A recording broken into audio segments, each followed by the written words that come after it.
दूर किसी जंगल में टुनटुनी चिड़िया अपने पति के साथ रहती थी। टुनटुनी चिड़िया देखने में बहुत ही खूबसूरत थी। इस बात का रॉकी कबूतर को बहुत घमंड होता है कि पूरे जंगल में सबसे खूबसूरत पत्नी मेरी है।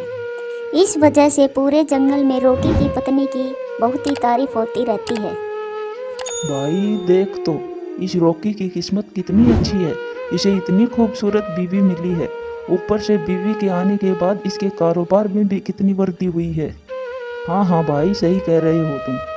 हमारी ऐसी किस्मत कहाँ कि इतनी खूबसूरत पत्नी मिले। रॉकी कबूतर जब उनकी बात सुनता है तो कहता है, क्या भाइयों, कोई काम धंधा नहीं है क्या तुम्हारे पास? हमेशा दूसरों के काम और घर में नजर रखने से अच्छा है कि खुद पे ध्यान दो, तभी अच्छा होगा। रॉकी कबूतर की पनीर की दुकान थी। दोनों पति पत्नी पनीर बनाते थे।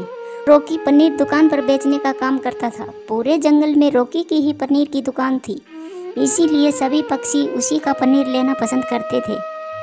रॉकी के इस काम में उसकी पत्नी टुनटुनी का भी हाथ था, इसलिए शाम को रॉकी कुछ न कुछ अपनी पत्नी के लिए लेकर जाता था। टुनटुनी, अरे ओ टुनटुनी, कहाँ हो? क्या हुआ जी? आती हूँ। अब बोलिए, क्या हुआ? देखो मैं तुम्हारे लिए क्या लेकर आया हूँ। हाँ जी, आप हर रोज कुछ न कुछ लाते ही हो मेरे लिए। जी, आज क्या लाए हो मेरे लिए? आज मैं तुम्हारे लिए सोने का हार लाया हूँ। आज खूब कमाई हुई है मेरी। और तुम इतना अच्छा पनीर जो बनाती हो, इसीलिए सब पक्षी मेरे पास ही आते हैं पनीर लेने। टुनटुनी, ये तुम्हारे हाथों का कमाल है जो इतना अच्छा पनीर बनाती हो। आप क्यों रोज इतने पैसे खर्च करते हो जी? कुछ बचत भी कर लीजिए। अरे यार, क्या बचत करनी, मैं तुम्हारे लिए ही तो कमाता हूँ। किस्मत वाला हूँ, इतनी सुंदर पत्नी मिली है। और बचाना भी किसके लिए बोलो? टुनटुनी थोड़ी उदास हो जाती है और रोने लगती है। क्या हुआ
वैसे वो ठीक ऐसे ही चिंकी के लिए भी कुछ लाता था।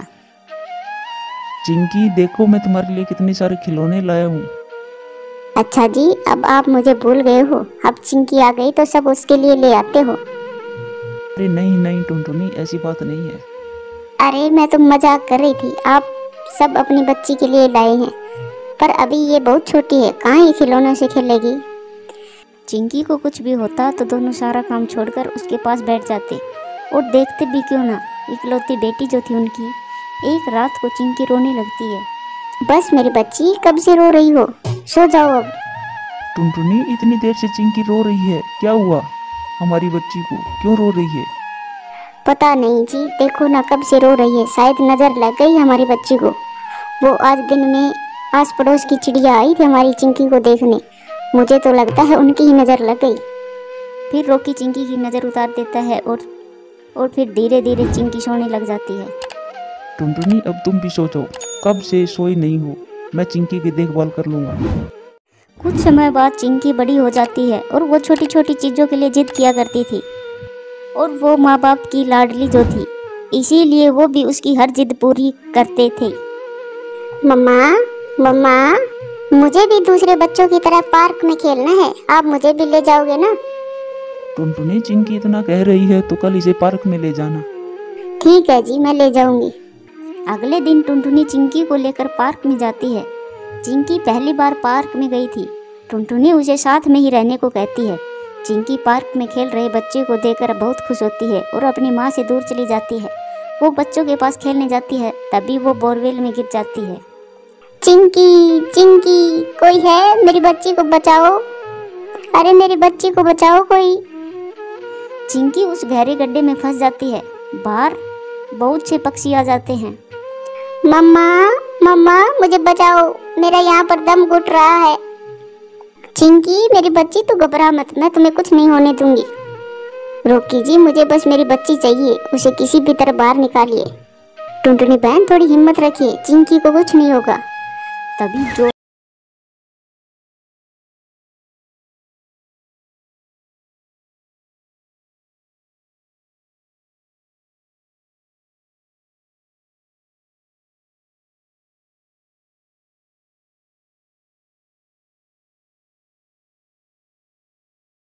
चाहे मेरी जान ही क्यों न चली जाए।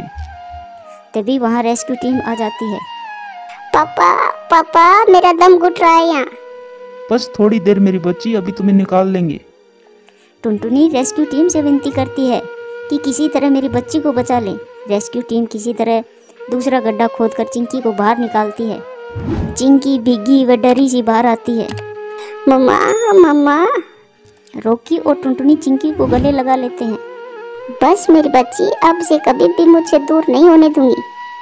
और फिर सभी खुशी खुशी रहते हैं। दूर किसी जंगल में टुनटुनी चिड़िया अपने पति रॉकी कबूतर के साथ रहा करती थी। टुनटुनी चिड़िया का एक अंडा भी था, जिसमें से बच्चा कुछ ही दिनों में निकलने ही वाला था। रॉकी सुबह सुबह ही भोजन की तलाश में निकल जाता था। टुनटुनी चिड़िया सारा दिन अंडे की देखभाल करती और अपने अंडे से बातें करती रहती थी। अगर इस अंडे से बेटा निकला तो मैं उसका नाम कुकू रखूंगी, और अगर बेटी निकली तो उसका नाम चिंकी रखूंगी। मैं अपने बच्चे की हर ख्वाहिश पूरी करूंगी। मैं अच्छे अच्छे भोजन लाकर दूंगी अपने बच्चे को। टुनटुनी चिड़िया बैठे बैठे ऐसे ही बातें कर रही थी, तभी उसे कुछ आहट सुनाई दी। फिर टुनटुनी चिड़िया शांत होकर घोंसले में छुप जाती है। मिल जाए मुझे, कोई शिकार मिल जाए, आज सुबह से कुछ नहीं मिला है। अपने आसपास शिकारी को देखकर टुनटुनी चिड़िया डर जाती है और अपने घोंसले में छिपकर अपनी नजर शिकारी पर रखती है। नहीं, यहाँ पर कोई भी शिकार नहीं है। यहाँ पर ना ही कोई चिड़िया है और ना ही कोई पक्षी। लगता है मुझे कहीं और शिकार करना पड़ेगा। मैं कल फिर आऊंगा इस दिशा में। ऐसा सोचकर शिकारी वहाँ से चला जाता है। शिकारी को चला जाता देख टुनटुनी चिड़िया चैन की सांस लेती है और कहती है, अब शिकारी ने यहाँ का रास्ता देख लिया है। ये जगह हमारे लिए सुरक्षित नहीं है। लगता है अब हमें कहीं और अपना घर बनाना होगा। दूसरी तरफ रॉकी को भी भोजन मिल जाता है और रॉकी भोजन लेकर अपने घर आ जाता है। रॉकी के आ जाने के बाद टुनटुनी रॉकी को सारी बातें बताती है। रॉकी जी, वो शिकारी यहाँ तक पहुँच गया था, वो तो मैंने उसे देख लिया और मैं छुप कर बैठ गई, वरना आज तो न जाने क्या होता। टुनटुनी, वो फिर से लौट कर आएगा। इससे पहले वो शिकारी लौट कर आए, हमें अपने लिए कहीं और घोंसला बनाना होगा। रॉकी जी, क्यों न हम अपना घोंसला नदी के पास बना लें? हाँ टुनटुनी, तुम सही कह रही हो। वो जगह भी सुरक्षित है और हमें पानी के लिए भी नहीं भटकना पड़ेगा। मैं आज से ही वहाँ जाकर घोंसला बनाने का काम शुरू करता हूँ। रॉकी जी, मैं भी आपके साथ चलती हूँ, दोनों मिलकर जल्दी से घोंसला बना लेंगे। लेकिन टुनटुनी, हमारा अंडा भी तो है, हमारे पीछे से इसकी देखभाल कौन करेगा? रॉकी जी, हम अपना अंडा यहीं पर छोड़कर जाते हैं और नया घोंसला बनाकर फिर इस अंडे को लेकर जाएंगे। फिर वो दोनों पति पत्नी ऐसा ही करते हैं।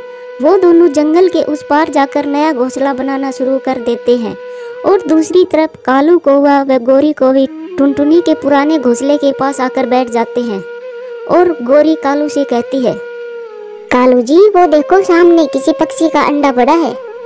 हाँ, शायद कोई पक्षी ये अंडा छोड़कर कहीं चला गया होगा। चलो इसे उठाकर अपने घोंसले में ले चलते हैं।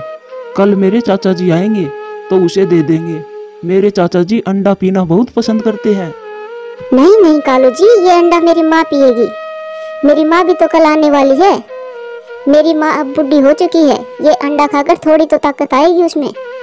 यह कहकर कालू कौवा व गोरी कौवी टुनटुनी का अंडा उठाकर वहाँ से चला जाता है। टुनटुनी व रोकी भी अपना घोंसला तैयार कर लेते हैं और टुनटुनी कहती है, रोकी जी बाकी का काम आप कर लीजिए और मैं अपने अंडे के पास जाती हूँ। ठीक है टुनटुनी, जल्दी जाओ, अंडा अकेला है और जल्दी आना, ज़्यादा देर मत करना। ऐसा कहकर टुनटुनी वहाँ से चली जाती है।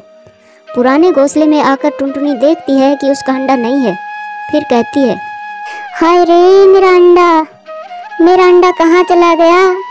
लगता है कोई पक्षी मेरा अंडा उठा ले गया। मैंने तो अपने अंडे की सुरक्षा के लिए ही तो दूसरा घोंसला बनाया था।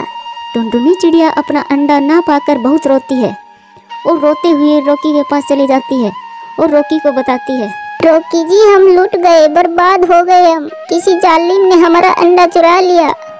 पुराने घोंसले में अब हमारा अंडा नहीं है। टुनटुनी की ये बात सुनकर रोकी हक्का बक्का रह जाता है और कहता है, ये क्या हो गया? हमारी मासूम अंडे ने किसी का क्या बिगाड़ा? दोनों पति पत्नी बहुत परेशान होते हैं। फिर रात हो जाती है।